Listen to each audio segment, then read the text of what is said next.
2026 ఫిబ్రవరి 28 ఈ date middle east హిస్టరీలో పర్మనెంట్గా ఉండబోతుంది. అమెరికా అండ్ ఇజ్రాయెల్ కలిసి ఇరాన్ పై అటాక్ చేశాయి. ఈ అటాక్ వల్ల ఇరాన్ ప్రెసిడెంట్ అయిన ఖామెనీ చనిపోయాడు. బట్ ఇరాన్ సైలెంట్ గా ఉంటుందా? వెంటనే గల్ఫ్ దేశాల్లోని అమెరికా బేసెస్ ని, ఇజ్రాయెల్ సైట్స్ ని, బ్రిటిష్ బేసెస్ ని అన్నిటిని టార్గెట్ చేశాయి. ఇది కేవలం 3 దేశాల మధ్య యుద్ధంలా లేదు, మిడిల్ ఈస్ట్ డ్యామేజ్ అవుతుంది. అసలు ఏమైంది? డిస్కషన్ జరుగుతుండగానే యుద్ధం ఎందుకు మొదలైంది? ఈ యుద్ధానికి గల కారణాలు అండ్ ఈ సిచ్యువేషన్స్కి రీజన్స్, ఇంతటి భీకర యుద్ధం ఎలా స్టార్ట్ అయిందో ఈ వీడియోలో మనం తెలుసుకుందాం. ఈ యుద్ధం గురించి మనం తెలుసుకోవాలంటే కొంచెం హిస్టరీ తెలుసుకోవాలి.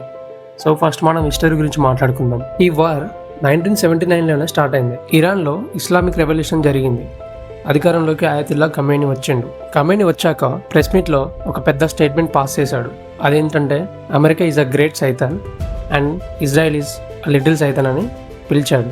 అప్పటి నుంచి ఇరాన్ ఇజ్రాయెల్ మధ్య యుద్ధాలు స్టార్ట్ అయ్యాయి. కానీ ఇది కేవలం మాటల యుద్ధంగా ఆగిపోలేదు. For decades Iran and Israel తో నేరుగా ఎప్పుడు పోరాడలేదు, కానీ ప్రాక్సీ వార్ ద్వారా ప్రతాపం చూపించింది. లెబనాన్ లో హిజ్బుల్లా, పాలస్తీన్ లో హమాస్, సిరియా అండ్ ఇరాక్ లోని మిలిషియాలకు ఇరాన్ ఆయుధాలు, డబ్బు, శిక్షణ ఇవ్వడం మొదలుపెట్టింది. ఇప్పుడు దీనివల్ల ఇజ్రాయెల్ కు, అమెరికాకు చాలా తలపోటుగా మారింది. బట్ నెక్స్ట్ బిగ్గెస్ట్ ప్రాబ్లం ఏంటంటే ఇరాన్ న్యూక్లియర్ ప్రోగ్రామ్. ఇరాన్ తన న్యూక్లియర్ ప్రోగ్రామ్ పీస్ఫుల్ అని చెప్పుకుంటున్న మిడిల్ ఈస్ట్ కంట్రీస్ మాత్రం అనుమానంతోనే చూశాయి. 2015లో అమెరికా ప్రెసిడెంట్ బరాక్ ఒబామా ఇరాన్తో న్యూక్లియర్ అగ్రిమెంట్ కి సైన్ చేశాడు. కానీ 2018లో ట్రంప్ ఆ ఒప్పందం నుంచి అమెరికాను విత్డ్రా చేసుకున్నాడు. దీంతో ఇరాన్ మళ్లీ యురేనియం ప్రొడక్షన్ ని యాక్సిలరేట్ చేసింది. 2025 జూన్లో అమెరికా, ఇజ్రాయెల్ కలిసి ఇరాన్ పై 12 రోజులు యుద్ధం చేశారు. ఇరాన్ న్యూక్లియర్ ప్రోగ్రామ్ ని నాశనం చేశామని ట్రంప్ ప్రకటించాడు. బట్ అది పూర్తిగా నిజం కాదు. ఇక ఇప్పుడు ప్రజెంట్ కొద్దాం.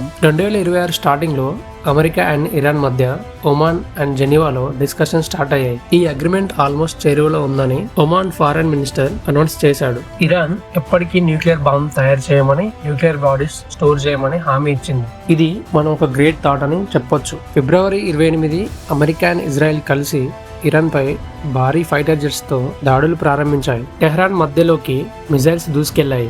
ఈ వార్ యొక్క ఇంపార్టెంట్ గోల్ ఏంటంటే ఇరాన్ సుప్రీం లీడర్ ఖమేనీ, ఆయనతో సహా డజన్ల కొద్ది సీనియర్ ఇరానియన్ కమాండర్లు ఈ దాడిలో మరణించారు. ఇజ్రాయెల్ దీన్ని ప్రీ ఇంపాక్టివ్ స్ట్రైక్ అని అనౌన్స్ చేసింది. అంటే తమపై ఎక్స్పోనెన్షియల్ థ్రెట్ తొలగించుకోవడానికి ఈ దాడి అవసరమని ఇజ్రాయెల్ చెప్పింది. కానీ అమెరికా ప్రెసిడెంట్ ట్రంప్ మాత్రం ఇరాన్ ప్రజలను ఉద్దేశించి మీ గవర్నమెంట్ మీరు స్వాధీనం చేసుకోండి, ఇది మీకు దొరికే ఏకైక అవకాశం అని ట్విట్టర్లో పోస్ట్ చేశారు. సో ఇప్పుడు డొనాల్డ్ ట్రంప్ ఆ ట్విట్టర్లో పోస్ట్ చేశాక అందరికి అర్థమైంది ఏంటంటే ఇరాన్లో రిజిమ్ చేంజ్ అంటే పాలన మార్పు కోసం ఈ దాడి అని స్పష్టమైంది. బట్ ఇరాన్ సైలెంట్ గా ఉంటుందా? వెంటనే ప్రతీకారం మొదలైంది. కానీ ఈసారి ప్రతీకారం కేవలం ఇజ్రాయెల్ పై మాత్రమే కాదు, మొత్తం మిడిల్ ఈస్ట్ మొత్తం టార్గెట్ అయింది. Bahrain, Qatar, UAE, Kuwait, Saudi అరేబియాలోని అమెరికా మిలిటరీ బేసెస్ పై ఇరాన్ మిజైల్ అండ్ డ్రోన్లతో దాడులు చేసింది. యుఏఈలోని అబుదాబి ఎయిర్పోర్ట్ సమీపంలో డ్రోన్ కూల్చడంలో 3 చనిపోయారు. అండ్ సైప్రస్ లోని బ్రిటిష్ ప్లేసెస్ కూడా టార్గెట్ అయ్యాయి. ఇంతేకాదు ఇరాన్ తన ప్రాక్సీలను కూడా యుద్ధంలోకి దించింది. ఇజ్రాయెల్ కూడా వెంటనే రెస్పాండ్ అయింది. సౌత్ లెబనాన్ లో ఉన్న హిజ్బుల్లా బేసెస్ ని డిస్ట్రాయ్ చేసింది. అండ్ ఇరాన్ కి సపోర్ట్ చేసే హౌతీ రెబల్స్ కూడా ఇజ్రాయెల్ పై మిజైల్స్ వర్షం కురిపించింది. ఇరాక్ లోని ఇరాన్ మద్దతు మిలిషియస్ అమెరికా స్థావరాలపై దాడులు చేశాయి. సో ఇక్కడ మిలిషియస్ అంటే రెగ్యులర్ ఆర్మీకి చెందిన వారు కాదు, ఇండిపెండెంట్ గా లేదా ఒక గ్రూప్ ఆర్ రాజకీయ సంస్థకు చెందినవారు. పాయింట్కి వద్దాం. ఈ అటాక్స్ వల్ల బాగ్దాద్లోని అమెరికా ఎంబసీ వద్ద ఉద్రిక్తత పెరిగింది. ఇప్పుడు ఇది కేవలం ఇరాన్, ఇజ్రాయెల్, అమెరికా మధ్య యుద్ధం కాదు. Lebanon, Syria, Iraq, Yemen, Bahrain, UAE, Saudi Arabia మధ్య యుద్ధం. టోటల్ మిడిల్ ఈస్ట్ లో ఇప్పుడు నిప్పుల వర్షం కురుస్తుంది. ఈ దాడుల వల్ల ఇరాన్ స్ట్రైట్ ఆఫ్ హార్మోజ్ ని మూసేస్తామని ప్రకటించింది.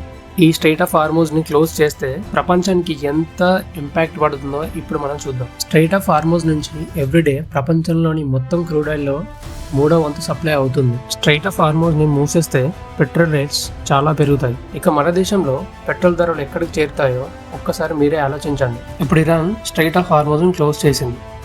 సో ఇప్పుడు వరల్డ్ లో powerful countries like China, Russia war zone లోకి ఎంటర్ అయ్యే ఛాన్స్ ఉంది. ఇప్పటి వరకు చైనా, రష్యా కంప్లీట్ గా ఇరాన్ సపోర్ట్ చేయలేదు, బట్ ఫ్యూచర్ లో సపోర్ట్ చేసే ఛాన్స్ ఉంది. Famous international relations expert John Mearsheimer ఈ వార్ గురించి ఒక ఆసక్తికరమైన విశ్లేషణ చేశారు. ఆయన ప్రకారం ఈ యుద్ధంలో అసలు డ్రైవర్ ఇజ్రాయెలే, అమెరికా కాదు. ఇజ్రాయెల్ తన ఇన్ఫ్లుయెన్సింగ్ పవర్ని తన ప్లాన్స్ తో అమెరికన్ యుద్ధంలోకి లాగింది. Israel goal is clear. Iran లో రిజిమ్ చేంజ్ చేయడం, ఖమైనీపై అటాక్ చేయాలనే మొదటడు. కానీ ఇరాన్ లో రిజిమ్ చేంజ్ సాధించడం అంత ఈజీ కాదు. ఇరాన్ ఇజ్రాయెల్ కంటే 70 టైమ్స్ పెద్దది. గ్రౌండ్ ఇన్వేజన్ లేకుండా రిజిమ్ చేంజ్ చేయడం అంటే ఇంపాసిబుల్. ఇరాన్ వద్ద డ్రోన్స్ మరియు మిజైల్స్ చాలా ఎక్కువగా ఉన్నాయి. అమెరికా మరియు గల్ఫ్ దేశాలు వీటిని కూల్చడానికి లక్షల డాలర్లు ఖర్చు పెట్టాల్సి వస్తుంది. ఇరాన్ కేపబిలిటీ తగ్గే వరకు ఈ దాడులు కంటిన్యూ అయ్యే ఛాన్స్ ఉంది. ఈ యుద్ధం వల్ల ప్రపంచ ఆర్థిక వ్యవస్థ తీవ్రంగా ప్రభావితం అవుతుంది. అమెరికా అండ్ ఇజ్రాయెల్ మెయిన్ ఏమంటే ఇరాన్ ను న్యూక్లియర్ వెపన్స్ నుంచి ప్రివెంట్ చేయడం. కానీ కాన్ఫ్లిక్ట్ ఏంటంటే ఈ అటాక్స్ వల్ల ఇరాన్ ను మరింత బలంగా న్యూక్లియర్ వెపన్స్ వైపు నెట్టవచ్చు. 2026 మార్చ్ ఫస్ట్ వీక్ లోనే మిడిల్ ఈస్ట్ ఒక బ్యాటిల్ ఫీల్డ్ గా మారిపోయింది. ఈ వార్ కి కారణం జస్ట్ న్యూక్లియర్ వెపన్స్ కోసము, ల్యాండ్ కోసము, రిలీజన్ కోసము కాదు. ఆ ప్రాంతాల్లో ఆధిపత్య పోరు కోసం జరుగుతున్న పోరాటం ఇది. హిస్టరీ మనకు నేర్పించిన పాఠం ఒకటే: యుద్ధాలు ఎప్పటికీ ప్రాబ్లమ్స్ సాల్వ్ చేయవు. అవి కేవలం కొత్త సమస్యలను, కొత్త ద్వేషాలను క్రియేట్ చేస్తాయి. ఈ యుద్ధం గురించి మీరేమనుకుంటున్నారో కమెంట్స్ లో చెప్పండి. ఈ వీడియో నచ్చితే లైక్ చేయండి. ఇలాంటి మరిన్ని విషయాల కోసం మా ఛానల్ ని సబ్స్క్రైబ్ చేయండి. నెక్స్ట్ వీడియోలో మళ్ళీ కలుద్దాం. Thanks for watching.